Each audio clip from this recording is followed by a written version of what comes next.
Alors, il faut savoir que ça tombe à une époque où moi j'étais donc en radio, sur Radio Contact, qui est une des plus grosses radios en Belgique francophone. J'étais en télévision aussi, et je gagne bien ma vie à ce moment-là pour un jeune qui n'a pas fait d'études. Et donc, au moment où je dis en fait, j'arrête tout ça, donc c'est ma source de revenu principale, et je vais créer une boîte avec juste les économies que j'ai de côté.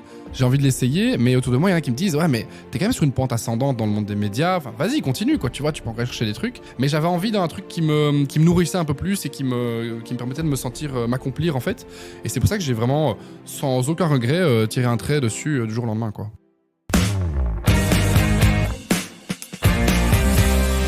Bonjour et bienvenue sur le podcast des entrepreneurs inspirants. Aujourd'hui, j'ai l'immense plaisir d'accueillir Nathan Soret, fondateur de 95. Ce podcast est réalisé en partenariat, je ne sais pas si tu le savais Nathan, avec Interphone, qui est un opérateur 100% dédié aux entreprises, et YouMovie, le spécialiste des vidéos pour les entreprises.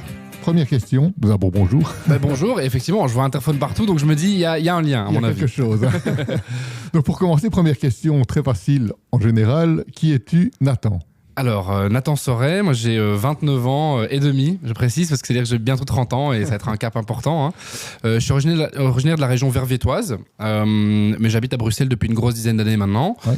Je suis passionné depuis très petit, très jeune par le monde des médias, et donc j'ai commencé à l'âge de 14 ans, en fait, je suis plongé dedans en presse écrite, puis en radio, puis en télévision, et plus récemment, en 2019, j'ai lancé mon agence qui s'appelle 95, qui est une agence de relations publiques.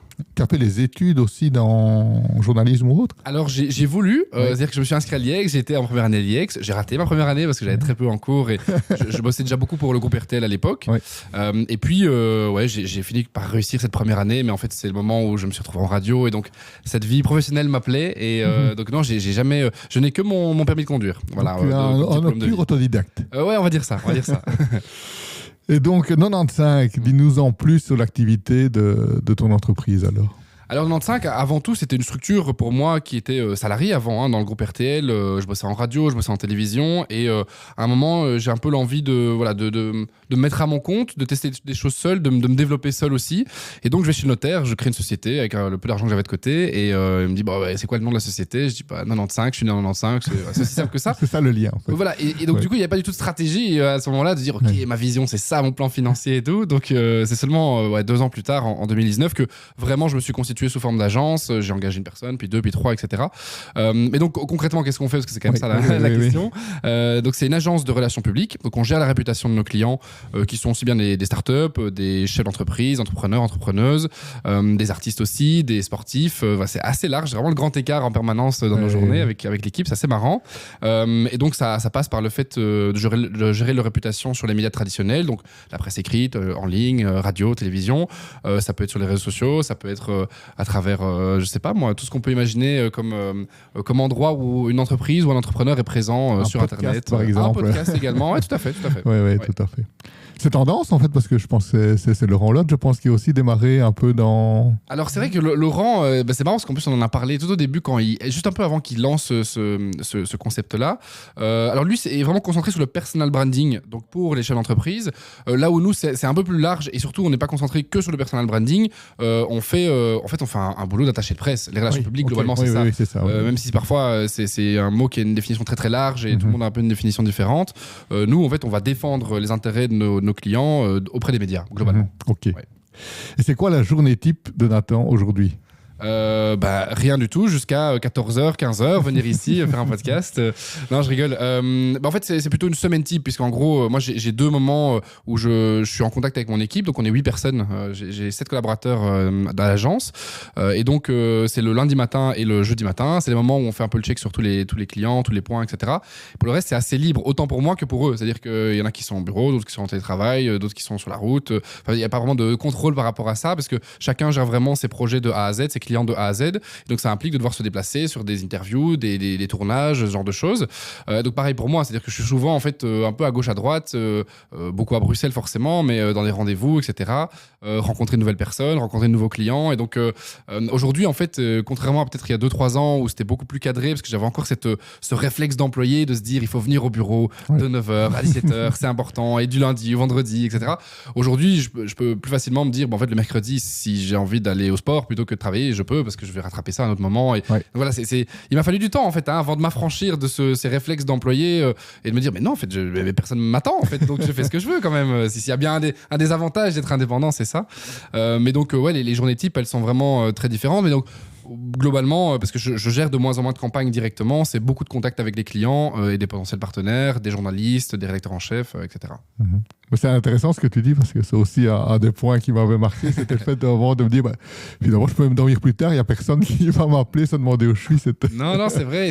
Parfois, c'est marrant, notre propre ennemi, on va dire, c'est presque nous-mêmes, quoi. C'est de se dire, ok, non, j'ai le droit de ça. Il m'a fallu du temps avant de m'affranchir de ces codes qui sont ancrés chez tout le monde, en fait. Voilà, du lundi au vendredi, etc. Et tu conserves ton activité télé en plus? Alors, la télévision, donc j'ai fait ça pendant quand même pas mal de temps et j'ai arrêté, figure-toi, il y a quelques mois, donc en mai dernier. Ça faisait, je pense, 5 ans que je faisais Waldorado, donc une émission qui mettait en avant les entrepreneurs wallons sur RTL TVI. Et alors, c'est marrant parce que j'en parlais avec David Antoine qui lui présentait l'émission, qui est un ami très très proche. On a fait plein de projets ensemble. Je dis, écoute, voilà, je crois que j'arrive un peu au bout du truc, quoi. Et j'ai souvent un peu ce truc de phase. Voilà, au bout d'un moment, je me dis, ça y est, j'ai fait le tour. Et il me dit, bah écoute, en fait, moi aussi, j'ai envie d'arrêter. Donc, on est tous les deux partis et ils nous ont remplacés par Laura Bain et Chalimar Debru qui font ça très très bien. Et il fallait un peu de fraîcheur dans tous les cas dans l'émission. Mais non, j'ai arrêté la télévision. Je suis très proche de ce milieu, en fait, parce que forcément, nous, on collabore avec beaucoup de groupes médias aussi. Et je bosse beaucoup avec David en radio, notamment sur des projets caritatifs, etc. Mais c'est pas un milieu qui m'attire, enfin qui m'attire plus vraiment spécifiquement. C'est arrivé un peu par hasard en fait que je fasse de la radio puis de la télévision et tout comme c'est arrivé par hasard que je crée une société, tout comme c'est arrivé par hasard que j'engage des gens. Donc je me laisse pas mal porter par le par le flow, quoi, on va dire. Donc aujourd'hui tu es 100% à 100% sur 95. Voilà. Ce qui est quand même marrant, c'est une sorte de chiffre. Mais oui, à 100% dessus et en fait ce qu'il y a, c'est que c'est un peu mon vaisseau mère, on va dire 95, c'est-à-dire que toutes mes activités passent par là et donc c'est pas une boîte qu'un jour j'imagine revendre en fait tellement tout tourne autour de ça, quoi. En fait je le nourris vraiment au quotidien. Quel conseil donnerais-tu à Nathan de 18 ans? Alors 18 ans, soit d'un point de vue personnel, pas grand-chose, parce qu'en fait, je me rends compte, avec du recul, que j'étais parfois beaucoup plus tête brûlée à l'époque qu'aujourd'hui, où je calcule beaucoup plus les risques, et je suis beaucoup plus en train de réfléchir, etc. Alors que ma position en tant qu'entrepreneur me permet justement de beaucoup plus oser des choses. Et bon, voilà, la vie m'a rattrapé, je me suis marié, j'ai eu un enfant, donc forcément, on a plus de choses à respecter. Mais par contre, au niveau professionnel et au niveau entrepreneurial, il y a plein de conseils que je pourrais lui donner pour le coup, mais je crois que c'est... si des conseils qu'on m'avait donnés quand j'avais commencé à entreprendre et lancer ma boîte, je pense que j'aurais pu les entendre, mais pas forcément les écouter. Et je crois qu'il faut, en tant qu'entrepreneur, passer par ces moments où on fait grandir une équipe, et puis l'équipe se réduit, et puis en fait on se foire, et puis on réussit, et puis en fait on est obligé de passer par ces étapes-là pour un moment comprendre, ok, ça c'est ce que je veux, ça c'est ce que je veux faire. Même si on m'avait dit, si je m'étais donné des conseils il y a quelques années, je suis pas sûr que ça aurait donné quelque chose. Il fallait que je passe par les étapes par lesquelles je suis passé, je crois. Peux-tu partager une anecdote avec nos auditeurs concernant ton parcours entrepreneurial qui a marqué un vrai tournant dans ta carrière, où il y a vraiment eu, tu t'es dit là, il y a un avant et un après? Je dirais que c'est il y a plus ou moins 2 ans et demi maintenant. C'est en fait à une époque, au début, comme tout entrepreneur ou je pense comme toute personne qui veut se lancer la communication, on voulait tout faire. On faisait comme 360 et digital et relations publiques et des publicités et du rebranding. On faisait tout ce qu'on pouvait faire. Mais mon père disait souvent quand j'étais plus jeune, qui trop embrasse mal étreint. Je trouve que c'est une bonne expression qui exprime bien le fait qu'à vouloir être partout, en fait on est un peu mauvais. On est moyen partout, quoi. Et donc il y a 2 ans et demi, en fait un jour quelqu'un me pose une question, il me dit tiens, qu'est-ce que vous faites en ce moment à l'agence et tout, et j'ai pas réussi à répondre à la question tellement en fait vous faisiez des trucs. C'était vaste et pas clair en fait, et je me suis vraiment remis en question. Je me suis dit ok, dans quoi est-ce qu'on est vraiment bon, et je me suis rendu compte que en fait les relations publiques c'était vraiment une vraie force, quoi. Et je pense c'est un peu comme on appelle une zone de génie, quoi. C'est le truc où on en a quelque chose et autant renforcer ça plutôt que d'aller s'éparpiller ailleurs, et c'était la meilleure décision que j'ai prise, parce qu'en fait l'équipe s'est un peu réduite à ce moment-là. On était une douzaine, je crois qu'on est redescendu à 7 d'un coup, parce qu'il y en a qui terminaient leur contrat, parce qu'il y en a qui étaient plus intéressés, etc. Et puis en fait le nombre de clients a réduit aussi, mais on a gardé vraiment le pur jus, on va dire. Et en fait j'ai jamais été aussi tranquille en fait dans ma vie, puisque les clients c'était des plus gros clients, on avait des clients de meilleure qualité qui correspondaient à ce qu'on voulait faire, et en fait avant je travaillais 7 jours sur 7, 24 heures sur 24, j'arrêtais pas et je voyais pas le bout. Et quand j'ai eu ce switch là en quelques semaines, en fait le ciel s'est éclairci, quoi. Donc c'est vraiment ça, c'était le vrai changement dans mon parcours entrepreneurial, c'est de me rendre compte qu'en fait parfois pour être bon il faut d'abord être spécialiste dans quelque chose, en fait, et ça sert à rien de vouloir s'éparpiller partout. Ouais. Et concrètement, comment ça marche, votre système de relations publiques? Parce que j'imagine que tout le monde n'est pas amené à passer à la télé, n'est pas amené à avoir des... Donc, est-ce que vous faites une sélection en amont et vous ne prenez que les bons projets ou les bons profils? Alors les bons profils, je saurais pas dire ça. Je pense qu'on a un vrai rôle aussi de coaching pour ces personnes-là, de faire du média coaching, média training, etc. Non, en fait, ce qui se passe, c'est que nous, concrètement, les personnes qui nous contactent, elles ont plusieurs intérêts qui sont différents. Il y en a certains qui veulent simplement générer plus de ventes pour leur entreprise ou pour leurs produits, etc. Donc il y a un vrai objectif, on va dire, de marketing derrière. Il y en a d'autres qui le font parce qu'ils se rendent bien compte qu'en termes d'influence, c'est intéressant. Je veux dire, quelqu'un qui passe dans l'écho en tant qu'entrepreneur, ça permet de se crédibiliser auprès de fonds d'investissement ou ce genre de choses, d'investisseurs. Et puis il y en a aussi un peu une troisième catégorie de gens qui le font pour être connus en fait, ou simplement pour l'ego. Et je l'entends et je comprends que ça peut répondre parfois à certains besoins que les gens peuvent avoir. C'est juste bien que les gens le sachent avant de commencer, parce que forcément ça vient avec des choses différentes derrière. Mais donc on nous contacte, on lui dit voilà, tiens, on aimerait passer dans les médias pour telle ou telle raison, pour telle ou telle annonce. Nous on essaye d'affiner un petit peu le message. Je dirais que sur peut-être 3 demandes rentrantes, on a peut-être une qu'on garde et sur laquelle on se dit là on a vraiment un intérêt, et puis le reste, soit on dit non, pour nous il y a peu d'intérêt pour les journalistes, ils vont probablement pas être intéressés, ne perdons pas notre temps de part et d'autre, ou alors simplement on n'est pas fait pour ça, aller sur notre agence, etc. Et là on les conseille quand même sur où aller. Mais quand on a le bon match, le bon feeling sur le client, sur les personnes de contact aussi chez les clients, etc. Mais là on y va à fond. Et donc comment ça fonctionne? On écrit un communiqué de presse en accord avec le client évidemment, et un angle qu'on aura défini. On le met en page, on le revoit ensemble, on s'assure que tout est OK. Ça prend plus ou moins 2 semaines en général, cette phase-là. Et puis, on l'envoie à une sélection de journalistes qu'on a vraiment trié sur le volet. Donc, c'est pas un listing de 500 personnes à qui on envoie tout le monde, on envoie toutes nos communications. On trie sur le volet. Donc, parfois, ça peut être peut-être 15 journalistes, mais on sait que ces 15 journalistes, ils vont répondre parce qu'en fait, c'est pile poil dans ce qu'ils veulent, quoi. Et puis, on s'occupe des retours, des interviews avec le client, etc. On l'aide, on le coach par après. On lui fait un petit débriefing aussi, on lui fait un reporting. Enfin, tout ça prend quand même sur l'annonce d'un produit peut-être qui va durer quelques jours en période chaude, ça va peut-être prendre un mois et demi quand même de préparation, quoi.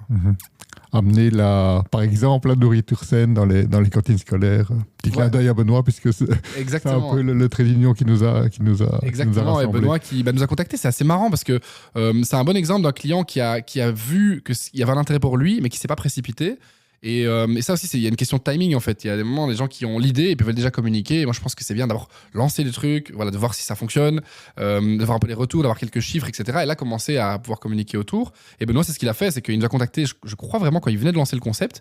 Et j'ai envie de dire, il y a presque eu 2 ans avant qu'on bosse avec lui. Mais on se faisait des petits checks tous les 6 mois, comment ça va, ça évolue bien, etc. Et à un moment, il était prêt, il l'a fait. Et là, on continue à bosser avec lui depuis presque 1 an maintenant. Ouais. C'est amusant parce qu'on a eu, tu le sais, Benoît dans le podcast, il n'était pas connu et il va revenir. C'est le scoop. Enfin, quand le podcast passera, ce sera plus un scoop dans les événements entrepreneurs inspirants. Et là, c'est une vedette grâce à vous maintenant. Mais c'est une vedette de la télé. C'est une vedette grâce à lui aussi. Et je crois que c'est peut-être un bon profil aussi pour les médias. Il y a des gens qui parlent bien et qui se rendent service à eux-mêmes aussi en présentant bien, en faisant une bonne publicité de l'entrepreneuriat aussi, quoi. Et donc, comment est-ce que tes proches ont réagi lorsque tu as décidé d'emprunter la voie de l'entrepreneuriat? Alors, il faut savoir que ça tombe à une époque où moi j'étais donc en radio, sur Radio Contact, qui est une des plus grosses radios en Belgique francophone. J'étais en télévision aussi, et je gagne bien ma vie à ce moment-là pour un jeune qui n'a pas fait d'études et qui finalement, j'avais 21, 22 ans. Je gagnais peut-être même mieux ma vie que maintenant, je crois, en fait, en vrai. Quand je regarde, je suis retombé l'autre jour sur des virements, le salaire et tout, je me dis, quand même pas mal. Et donc, au moment où je dis, en fait, j'arrête tout ça, donc c'est ma source de revenus principale, et je vais créer une boîte avec juste les économies que j'ai de côté. En fait, moi, je me dis pas forcément à ce moment-là que c'est un truc un peu fou. J'ai envie de l'essayer, mais autour de moi, il y en a qui me disent ouais, mais t'es quand même sur une pente ascendante dans le monde des médias. Enfin, vas-y, continue, quoi. Tu vois, tu peux encore chercher des trucs.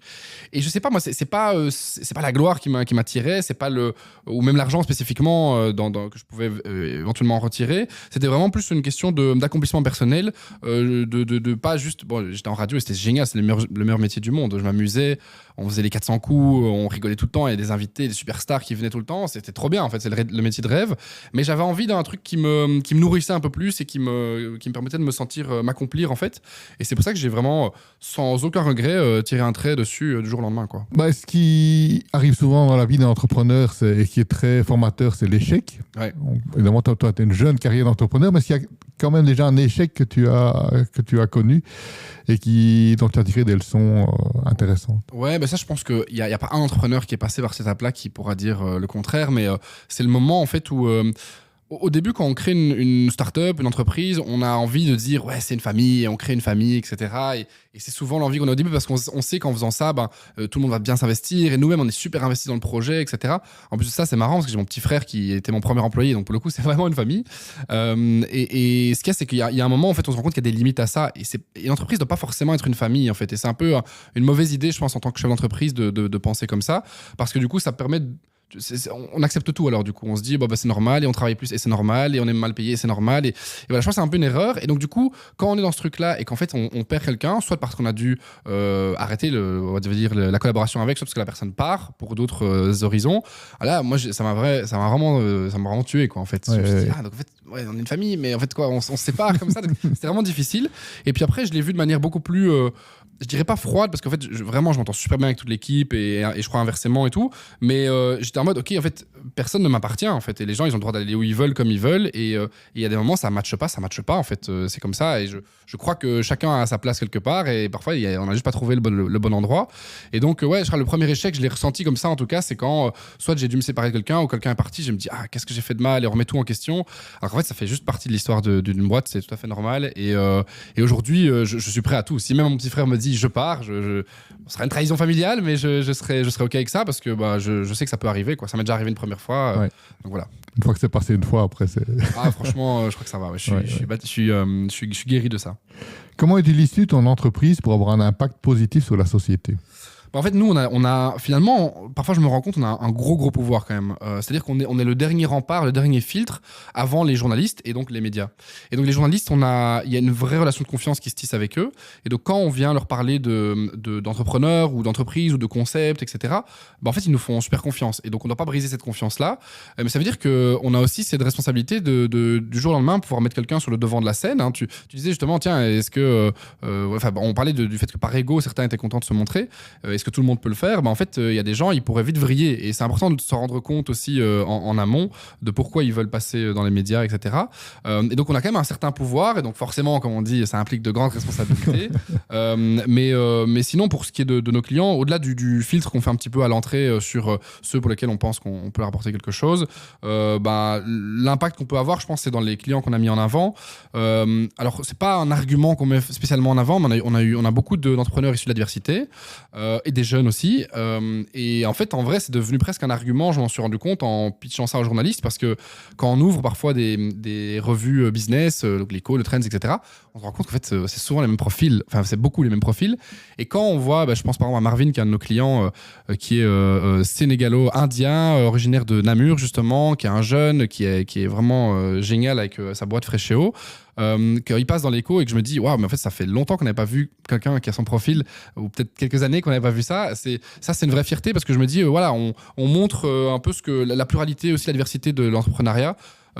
Et donc voilà, ça c'est un peu l'impact positif qu'on peut avoir. Mais je pourrais parler également des entrepreneuses en fait, qu'on voit très très très peu dans les médias. Ça c'est un peu mon cheval de bataille pour l'année 2025 d'ailleurs, c'est vraiment de pouvoir aller beaucoup plus pousser d'entrepreneuses en avant dans les médias, quitte à ce qu'on le fasse à un moment gratuitement en fait, et qu'on aille les tirer presque en disant allez maintenant on y va. Je crois qu'il y a vraiment un problème chez les comment dire, dans le monde dans ce monde de communication où les hommes vont, avant de faire quelque chose, vont commencer à communiquer dessus et les femmes vont attendre que le truc soit vraiment parfait et qu'elles rentrent dans le bel 20 pour se dire allez maintenant je suis légitime pour en parler. Là on va essayer de les aider un peu et de les pousser peut-être à communiquer beaucoup plus tôt parce que c'est une question de représentativité aussi et de pouvoir motiver d'autres personnes à se lancer quoi. Donc c'est intéressant ce que tu dis, c'est plus l'idée que la femme entrepreneuse n'ose pas trop se montrer, plus que les médias ne veulent pas trop la mettre en avant. Oui, parce qu'en fait les médias c'est marrant, c'est un peu le comment dire, c'est un peu le serpent qui se mord la queue, mais en fait ils nous disent vous n'avez pas d'entrepreneuse, on a fait un dossier là avec il y a 9 entrepreneurs et on n'a même pas une entrepreneuse, c'est la honte et tout, et des entrepreneuses il y en a en fait, c'est simple, à chaque coin de rue, mais c'est juste qu'il faut les trouver parce qu'en fait elles communiquent en général peu, elles se mettent peu en avant, et donc là j'ai dit voilà, c'est vraiment mon cheval de bataille avec l'équipe, et j'ai des filles et des garçons dans l'équipe, d'aller en trouver et leur dire ok là maintenant il est temps d'aller communiquer, ce que tu fais c'est bien, vas-y on y va quoi. On se lance et ouais, parce que je crois qu'il y a des entrepreneuses, c'est juste qu'on les voit pas assez, et forcément si on les voit pas assez ça fait moins de rôle modèle aussi pour d'autres femmes ou d'autres personnes issues de minorités, etc. Donc ça c'est un truc qui est important et sur lequel je dis pas qu'on travaille activement, mais qui nous reste dans la tête tout au long de l'année, ouais. L'appel est lancé. Entrepreneurs qui nous 100%. écoutez, contactez Je me suis mis dans la merde en disant que je travaille gratuitement, mais honnêtement, tu l'as dit. on le fait quand même beaucoup Ouais. en vrai, et pas forcément que pour les entrepreneuses, mais il y a des clients qui n'ont pas forcément les moyens au début, mais on se dit il y a un potentiel de fou, on y va. Je dirais c'est peut-être 10 ou 15% des clients. En fait, on travaille gratuitement. J'ai pas de souci à le dire parce que en vrai, quand je vois l'évolution qu'ils ont eu après et qu'eux disent ok, maintenant on va payer, etc. C'est cool en fait. C'est une belle évolution main dans la main, quoi. Ouais. Et clairement, on voit aussi le phénomène, mais notamment sur les réseaux et autres. On a l'impression aussi, au niveau des entrepreneurs, de voir toujours les mêmes. Vu qu'il y en a moins, celles qu'on voit, on a l'impression de voir. Elles sont très fortes. C'est-à-dire Ouais, qu'elles ouais, ont compris le filon. Elles savent que en fait, en se montrant auprès des journalistes, ils vont parler d'elles et donc Ouais. elles auraient tort de pas en profiter. Surtout que la place n'est pas prise, donc faut y aller, quoi. Ouais. J'avais une question justement, toi qui es dans les milieux journalistiques et autres, c'est peut-être un mythe, il va peut-être casser le mythe, mais on a l'impression qu'une fois qu'ils tiennent quelqu'un sur un bon sujet, c'est toujours aussi le même qui réapparaît. Est-ce que c'est vrai ou est-ce que c'est pas vrai? C'est totalement vrai. Ce qu'il y a, c'est que pour un journaliste, je crois que, et j'ai été de l'autre côté, donc en fait je peux en parler facilement aussi. Il y a la facilité que ce soit un expert, par exemple sur des sujets, je sais pas moi, économiques, sur des sujets politiques, peu importe. Si on a une personne qui parle bien, qui est souvent disponible, qui est souriant, qui est vraiment au taquet, et qui a des choses intéressantes à dire et que le public apprécie cette personne, en fait il n'y a pas de raison de ne pas l'appeler toutes les semaines pour réagir sur un sujet ou sur un autre. Ça c'est pour ce qui est un peu des experts. De l'autre côté, je veux dire, pour les entrepreneurs qu'on voit régulièrement dans les médias, il y a peut-être aussi des agences derrière ou des presse qui travaillent pour pitcher le truc. Et donc, c'est sûr que c'est la jungle, faut y aller, quoi. Faut y aller, faut prendre sa place. Et en général, je trouve, les journalistes sont plutôt ouverts à tous les sujets qu'on leur propose, que ce soit au niveau des médias généraux ou plus économiques, etc. Faut y aller, quoi. Ça, c'est un autre point que tu soulignes qui est intéressant. Souvent, on a l'impression de se dire, oui, ça ne va pas les intéresser. Or, ils doivent quand même remplir soit des pages, soit des journaux télé. Donc, il y a quand même un besoin d'avoir de la nouveauté quand même de manière presque quotidienne. Et alors, je me tire un peu une balle dans le pied en disant ça, mais je le fais en âme et conscience. Mais je crois que les journalistes, ils aiment bien aussi quand l'entrepreneur ou l'entrepreneuse les contacte en direct en disant voilà, j'ai lancé ça il y a 6 mois, un truc. Ce côté artisanal, presque ça leur plaît parce qu'ils se disent ok, là, il y a peut-être quelque chose que je vais pouvoir suivre sur les 3 prochaines années et qui va évoluer de manière intéressante. Là où parfois, nous, quand on arrive avec nos grands sabots d'agence et le beau communiqué de presse bien foutu, ils sont en mode ouais, encore une agence. Je connais nos faiblesses aussi par rapport à ça, ou les a priori qu'ils peuvent avoir sur nous, mais c'est pour ça que moi je crois qu'à un certain stade, c'est bien aussi d'aller démarcher soi-même journaliste et ça permet aussi de se confronter au terrain, de voir ce que les journalistes en pensent, si notre concept est bien ou pas, donc c'est cool. Quelles sont tes sources d'inspiration majeures en tant qu'entrepreneur au quotidien, que ce soit des lectures, des mentors, Ouais, je vais peut-être dire un truc un peu bateau, mais en vrai, nos clients, parce que nos clients, il y a beaucoup de start-upers, et moi, alors c'est un peu paradoxal, mais je me suis jamais considéré comme entrepreneur. C'est-à-dire que je voulais pas faire ça de base. J'ai créé une société parce qu'il fallait à un moment facturer. J'ai engagé des gens parce que tout seul, c'était trop pour moi. Et donc, à chaque fois, je suis vraiment peut-être la seule entrepreneur au monde qui ne voulait pas être entrepreneur de base et qui ne veut toujours pas l'être. Par contre, je suis hyper inspiré quand je vois des gens qui créent des startups, donc qui lèvent des fonds, qui se mettent vraiment à 2000% sur leur société. Parce que je ferais pas comme eux. J'ai pas envie d'avoir leur vie et je trouve ça fou ce qu'ils font, mais c'est ultra inspirant parce que ils se démènent pour trouver des solutions et ils sont toujours pleins de ressources et ils sont hyper résilients, etc.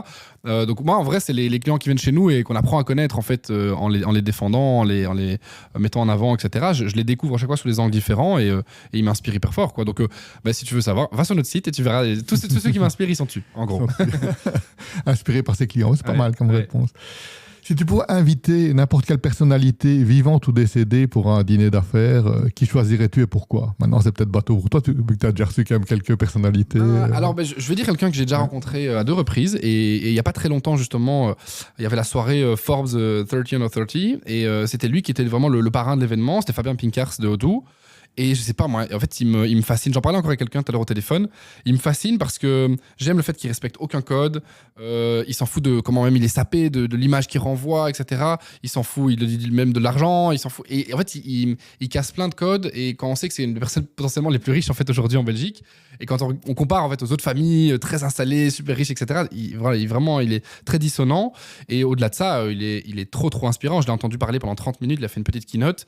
J'en voulais plus, quoi. Je voulais l'enregistrer, je voulais me le réécouter, quoi. Donc non, lui, à quoi il veut pour 3 heures de discussion, il est super intéressant et voilà, c'est quelqu'un de vraiment inspirant et c'est cool d'avoir quelqu'un comme ça en Belgique, quoi. J'ai bien aimé sa dernière quote qui était je suis comme Odoo, je n'ai pas besoin d'argent.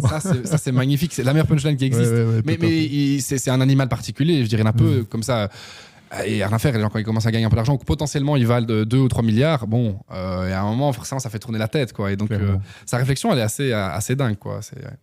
Comment est-ce qu'on fait pour rester motivé au quotidien ? Moi, je crois qu'il faut avoir un job qui fait sens, que ce soit en tant qu'employé ou en tant qu'entrepreneur aussi. Et c'est pour ça que moi, c'est un vrai challenge aussi par rapport à mon équipe, c'est d'arriver à faire en sorte qu'ils restent motivés sur les projets. Et donc, c'est de trouver vraiment la juste balance entre des projets qui, à la fois, ramènent de l'argent forcément à l'agence, des projets qui leur plaisent, des projets sur lesquels on bosse gratuitement, mais qui sont vraiment, vraiment des kiffs personnels pour certains d'entre eux. Et donc, voilà, c'est trouver sa bonne balance. Et c'est exactement pareil pour moi. C'est-à-dire, si demain, je me retrouve en fait à avoir signé que des contrats sur des gros appels d'offres publics et qu'en fait, on doit juste exécuter des trucs sur les 3 prochaines années, je crois que voilà, c'est un peu la fin pour moi. Par contre, si j'arrive à trouver ce juste milieu entre des trucs un peu improbables, voilà, sur lesquels on va peut-être se péter la gueule, des trucs très sécurisants et tout, et à la fois découvrir toujours de nouvelles personnes, je crois que c'est ça un peu mon équilibre parfait, celui que j'ai aujourd'hui. Et c'est pour ça que c'est difficile pour moi de me projeter dans l'avenir et de me dire dans 5 ans, c'est peut-être une des prochaines questions, j'en sais rien, mais dans 5 ans, dans 10 ans, en fait j'ai envie de faire exactement pareil que maintenant, quoi, mais je serai juste différent parce que je l'ai bien vu ces dernières années, ça a évolué d'année en année, quoi. Quand on fait de la stratégie de communication, relations publiques et autres pour les autres, est-ce que c'est plus facile ou moins facile de le faire pour soi ? Beaucoup plus. Moi, j'hésite pas à rentrer dedans dans les clients. Ça, t'as déconné sur ça, mais allez, pourquoi tu lances pas ça, etc. Alors que moi-même, j'ai plein de trucs que je dois améliorer. Non, c'est beaucoup plus simple pour les autres. Et d'ailleurs, même pour nous, quand on doit parfois, ou même à titre personnel, quand je dois avoir un regard sur la manière dont je communique ou dont l'agence communique, et je bug totalement, quoi, en fait. Donc, je dois vraiment essayer d'aller chercher des personnes qui nous connaissent pas du tout pour leur demander un avis extérieur, etc. Mais non, je pense qu'on est vraiment, vraiment bien meilleur pour nos clients que pour nous-mêmes. Même si ces dernières années, on a beaucoup travaillé en tant qu'agence notre communication externe. Franchement, c'est un truc sur lequel on met beaucoup d'énergie quand même. Mais ouais, moi j'ai assez peu de recul sur ce que je fais ou sur ce qu'on fait. C'est souvent l'œil extérieur qui me permet de comprendre comment on est perçu, quoi. Ouais. Est-ce que tu as remarqué un changement du regard des autres et de tes proches par rapport à l'évolution positive de 95 ? Alors en fait, ce qu'il y a, c'est que moi j'ai eu un peu une scission dans ma vie. Je suis parti de la région verviétoise quand j'avais 16-17 ans, en fait, quand j'ai commencé mes études à Bruxelles. Donc il y a toute une partie des personnes, à part mes parents, que je vois plus vraiment. Et donc du coup, je me suis recréé tout un entourage sur Bruxelles quand je suis arrivé. Et cet entourage, en fait, il n'a pas changé. Donc c'est le même depuis toujours. Et donc non, en fait, pas vraiment. Et j'ai pas l'impression qu'il y a eu un regard différent. Il y a peut-être eu ça un peu avec le monde des médias, parce qu'il y a un côté... en fait, le milieu des médias, la télévision et tout, met une sorte de loupe un peu spéciale ou des lunettes spéciales chez les gens. Et donc, oui, j'ai senti qu'il y a des gens qui avaient l'impression qu'ils allaient me déranger s'ils me contactaient, etc. Alors qu'en fait, non, ça va, quoi. J'ai l'impression que je suis assez disponible et tout. Mais donc, parfois, ça met une certaine distance, en fait. Et je dis ça avec beaucoup d'humilité, dans le sens où je passais une fois par semaine à la télévision. Je présentais pas le JT non plus. Je veux dire, faut quand même mesurer le truc. Mais malgré tout, ça met quand même une certaine distance qui n'a pas lieu d'être, je trouve, en fait. Voilà. Dans un monde où la technologie évolue très rapidement, comment est-ce qu'on fait pour rester à la pointe et intégrer toutes les innovations dans son entreprise ? Ça, c'est un des trucs que j'explique tout le temps aux équipes, etc. C'est vraiment, il faut... c'est quoi cette phrase c'est pas Socrate qui dit plus je sais que je ne sais rien, en fait. Et ça, j'adore. C'est vraiment, plus on avance et plus je me dis, mais en fait, on a vraiment 1% de la carte qui s'est colorée pour le moment, et on a encore plein de choses à aller découvrir. Et je crois que la meilleure chose qu'on puisse faire, surtout en tant que communicant, c'est d'avoir l'humilité de réaliser tout ce qu'on sait maintenant, dans 3 mois, va changer. Et donc, le jour où je dirais, non, mais j'ai tout compris sur ce monde, là, c'est le jour où je pense que je serai fini. Et donc, il faut pouvoir se remettre en question tout le temps. Et c'est marrant parce qu'un exemple bête, c'est au niveau de notre pricing, sur comment on travaille. Je crois que je casse la tête à l'équipe, mais tous les 2 mois, je reviens en disant... je suis pas sûr qu'on soit dans la bonne direction. Et donc, je remets tout le temps ça en question, mais ça nous fait évoluer, en fait, et ça nous permet de garder une certaine agilité aussi, et pas de se dire, bon, on a notre horizon à 3 ans, on ne change pas, et voilà. Je pense que pour des gens, des communicants, c'est la pire chose à faire, quoi. Donc, je veux dire, ce que je pourrais expliquer de comment fonctionne TikTok aujourd'hui, il va peut-être être différent dans 2 semaines. Donc, il y a rien d'inscrit aujourd'hui, il n'y a rien de gravé dans la roche. Il faut pouvoir avoir l'humilité de le reconnaître, je pense. Et l'intelligence artificielle va-t-elle casser les codes de votre métier ? En fait, je me suis souvent posé la question, et en vrai, dans mon équipe, j'ai que des jeunes qui ont 24, 25 ans, donc on est tous, on va dire, affûtés dessus, on utilise tous les outils, etc. Mais je me dis, en vrai de vrai, on est quand même un métier, et en plus c'est écrit dans notre titre, c'est relations publiques. En fait, on travaille vraiment des relations très humaines avec des gens, des journalistes, etc. Alors que des médias puissent à un moment être remplacés par de l'IA, qu'à un moment des communiqués de presse puissent être écrits par de l'IA, oui, ça va arriver inévitablement. Mais dans notre travail qui est de convaincre des gens et de créer des liens entre deux personnes, en fait, j'ai l'impression qu'on est encore sauvé pour un moment. Mais je réfléchis et je me dis, tiens, comment est-ce que le secteur peut évoluer, comment nous, on peut s'adapter, etc. On y pense souvent. Mais voilà, par rapport à d'autres métiers, si on ne faisait que de l'écriture de communiqué de presse, je m'inquiéterais. Là, je m'inquiéterais parce que moi-même, je suis en train d'utiliser l'IA pour le faire, en fait. Donc, en tout cas, pour nous aider sur des premiers drafts, etc. Pour le reste, je regarde ça avec beaucoup d'amusement. Dès qu'il y a un nouveau truc, on le teste et tout. Mais voilà, donc comme ça, on sera prêt à changer. C'est le jour où il faudra s'adapter, quoi. Et dans l'autre sens, est-ce que les communiqués de presse ne vont pas être analysés par des IA? Bah, c'est vrai, peut-être. En fait, on va se retrouver à se parler en On est déjà sur les CV. Les RH, maintenant, pour analyser les CV, on le sait par des IA. Donc, ouais, c'est vrai. Bah, en fait, nous, on remarque aussi qu'il y a des communiqués qu'on envoie qui sont retravaillés par ChatGPT, en fait. C'est-à-dire que les journalistes, bah, oui. c'est simple, ils doivent écrire 30 articles sur la journée, ils n'ont pas le temps, en fait, d'analyser le truc et d'en faire quelque chose de... Pas tous les journalistes, mais ça dépend des médias. Et donc ouais, forcément que ça va arriver dans l'autre sens, mais bon, on va chacun jouer avec nos propres jeux de notre côté, et voilà, que le meilleur gagne, quoi. On va arriver au côté absurde où on va créer quelque chose par une IA qui sera analysé c'est fou. par une IA. Mais je suis assez optimiste sur le fait que les gens ont quand même besoin encore d'humains, etc. Et notamment sur les médias. Un bon exemple, typiquement, sur YouTube, dans les nouveaux médias, c'est un Hugo Décrypte, que je connais bien en plus, parce que j'avais rencontré il y a quelques années déjà, avant qu'il lance vraiment sa chaîne YouTube. En fait, il se montre sur beaucoup de vidéos, il est souvent très très présent, et les gens ont besoin de ce contact-là, et il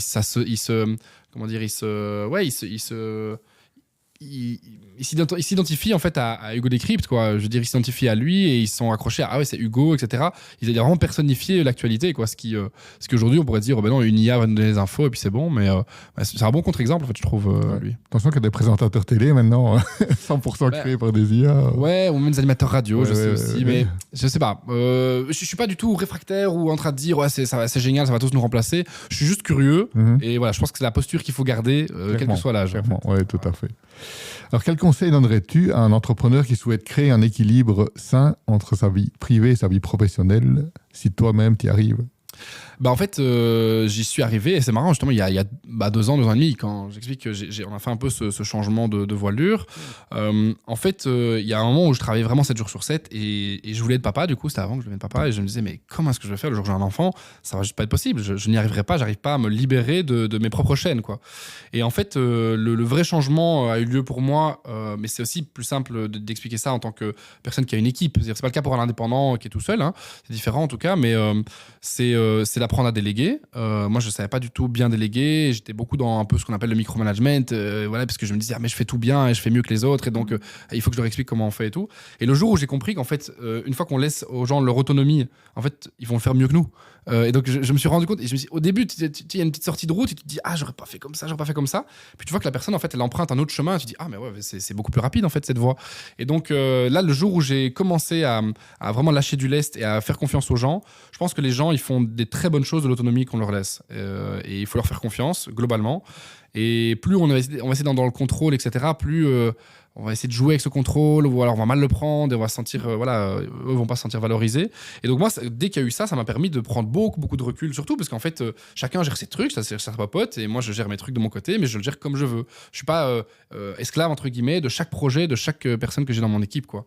Donc ça a été mais une fois de plus, il m'a fallu 3 ans pour avoir le déclic, et je pense qu'il faut peut-être ça à tout le monde aussi. Il faut d'abord faire trop de micromanagement puis se rendre compte mais non, en fait ça va pas du tout, quoi.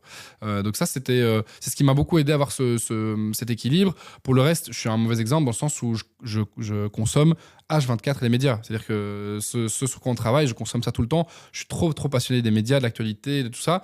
Donc ça s'arrête jamais vraiment, en fait. Ça s'arrête jamais vraiment, mais je le vis pas spécialement mal. C'est quelque chose qui me plaît. Et donc dès que je suis chez moi, que j'ai 5 minutes de libre, moi j'ouvre mon ordi, je prends fil de lit, je regarde un peu les actus, etc. Et ça m'amuse trop, quoi. C'est comme si je lisais un livre, en fait. Donc je ressens pas vraiment de pression par rapport au travail sur ça, quoi.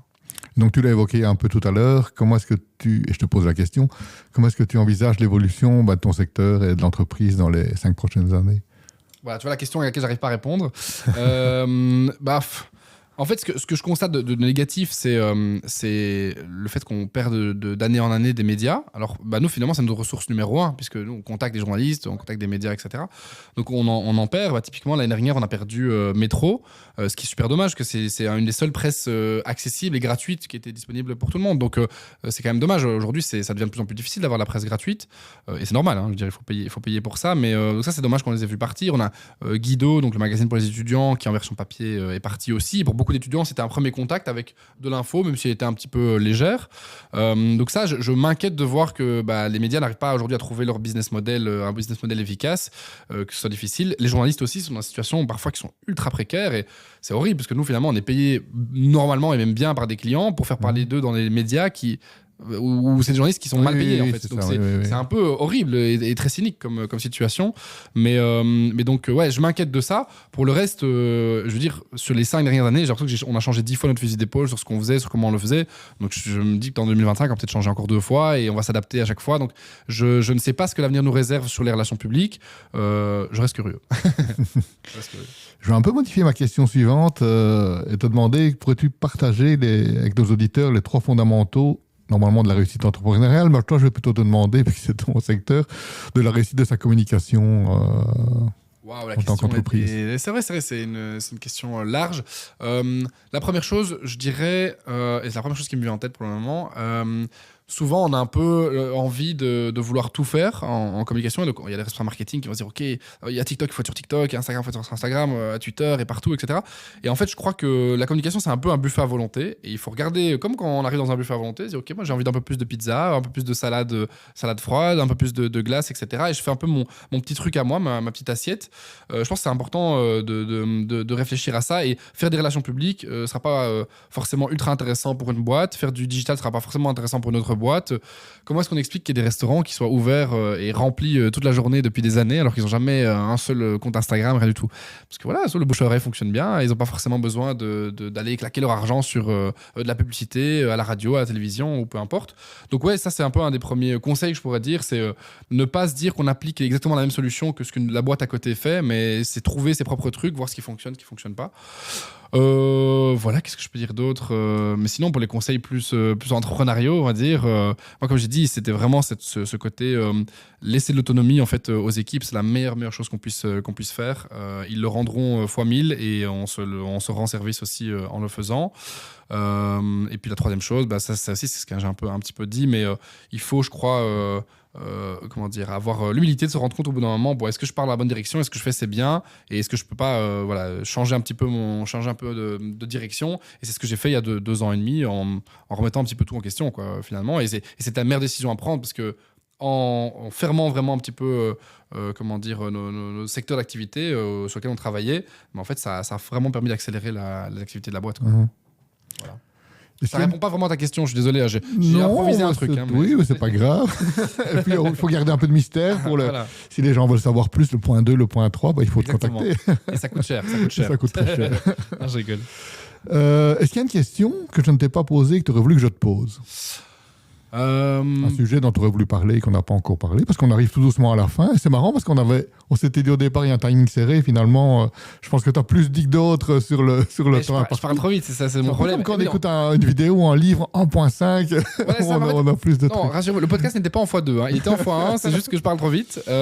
Non, alors c'est plus une dédicace entre guillemets que je vais faire, mais tu ne m'as pas posé par exemple comme question, est-ce qu'il y a des gens, tu vois, est-ce que tu as été accompagné à un certain moment? Et j'en parle peu en vrai, mais j'ai été accompagné il y a 4 ans. Il y avait la question les sources d'inspiration, donc là ça aurait pu être un mentor. C'est vrai. Oui, c'est vrai. Mais donc pendant 2 ans, j'ai été accompagné par le réseau Entreprendre à Bruxelles, qui existe aussi en Wallonie. Et en fait, j'y allais vraiment à reculons au début. C'est-à-dire que c'était mon collègue Darby à l'époque qui me dit il faut y aller, etc. Et moi, en général, les trucs d'entrepreneurs qui parlent d'entrepreneuriat, j'ai parfois l'impression que ça va entre soi et qu'on n'avance pas beaucoup, etc. C'était une fausse idée que j'avais en fait, en vrai. Et j'étais dans mon truc de communication, etc. Et donc je vais au rendez-vous et j'ai été complètement challengé dans ce que je faisais, parce qu'on me dit ok, c'est quoi ton chiffre d'affaires? Bon, ça très bien, je l'avais. C'est quoi ta marge brute? Et j'en avais aucune idée, quoi. Et donc, je me suis dit, waouh, il y a un vrai problème. Je suis vraiment loin, quoi, en fait. Hein. Moi, j'ai pas fait de business management, j'ai pas fait d'échec ou quoi que ce soit. Donc, je repartais vraiment de zéro. Et donc, en fait, ils m'ont fait passer un jury, j'ai été pris. Et donc, pendant 2 ans, ils m'ont mis un mentor, enfin, une sorte de coach, on va dire, que je voyais une fois par mois. Il s'appelle Patrick et il vient pas du tout de mon milieu. C'était un Français qui avait géré une boîte de 1500 personnes. Enfin, vraiment des profils très différents. Mais il a réussi, notamment en faisant des analogies à son top management, en fait, qui était d'une dizaine de personnes. Il a réussi à faire des analogies qui me parlaient hyper fort. Et la conclusion de ces 2 années d'accompagnement n'était pas de dire, OK, comment est-ce que je vais faire grandir la boîte ou en racheter une autre et fusionner, etc. C'est de se dire, en fait, peut-être que ton envie à toi, Nathan, c'est juste d'avoir une boîte qui fonctionne normalement sans essayer de grandir absolument. Et c'est très bien comme ça aussi. Et tu peux très bien gagner ta vie et tu peux très bien payer des employés sans souci. Et donc, cet accompagnement du réseau Entreprendre, il m'a apporté plein de choses. D'ailleurs, je reste membre chez eux et donc je paye une cotisation, etc. pour justement permettre à d'autres de profiter de ça. Mais c'est vraiment dans tout ces clubs qui parfois font des trucs pas très intéressants. Je trouve que là, c'est vraiment par les entrepreneurs, pour les entrepreneurs. Sans personne intermédiaire, j'ai adoré cet accompagnement-là. Et comme les gens parlent peu quand ils se font accompagner, c'est un peu gênant de dire on m'a aidé et tout. Voilà, moi j'aime bien le dire parce que c'est pas du tout une honte et ça m'a beaucoup aidé en fait. Le réseau Entreprendre qu'on salue puisqu'ils sont partenaires des Nuits des entrepreneurs inspirants. Tu ne le savais peut-être pas, mais on les salue. Comme par hasard. Voilà, où est-ce qu'on peut suivre ton actualité, Nathan? Alors beaucoup sur LinkedIn, moi je mets des trucs un petit peu là-bas, sur Instagram aussi, mais rien d'entrepreneurial là-dessus, c'est plus ludique. Pour le reste, moi je suis en train d'écrire un livre là, pour le moment, donc il va sortir, qu'on mettra sur le site de l'agence de 95, où je vais raconter, et alors je le dis de plus en plus, mais en fait j'ai pas terminé de l'écrire, donc vraiment je me mets dans la merde en disant ça, mais je vais raconter 95 anecdotes de communication, donc je vais expliquer 95 trucs qui me sont arrivés en fait sur ces 15 dernières années. Dans le journalisme, dans les médias, dans le marketing, l'influenceur, etc. Il y a des trucs qui sont marrants, des trucs qui sont originaux, des trucs qui sont peut-être juste qui permettent aussi à des étudiants, par exemple en communication, de se projeter, etc., de voir comment le monde fonctionne. Mais ça, c'est un peu mon projet on va dire, début 2025, du premier trimestre, de sortir ce livre-là, sans prétention, mais c'est un peu une sorte de chapitre qui s'achève pour moi. Je vais arriver à 30 ans, etc. Donc voilà, ça me permettait de mettre une conclusion sur ces 15 dernières années, quoi. Qu'on retrouvera donc sur votre site internet. Sur le site, effectivement, et donc du coup sur nos réseaux, etc. Bon, globalement, si les gens veulent trouver, ils trouveront. Eh bien, un grand merci Nathan pour ce partage très inspirant. On a respecté le timing, c'est génial.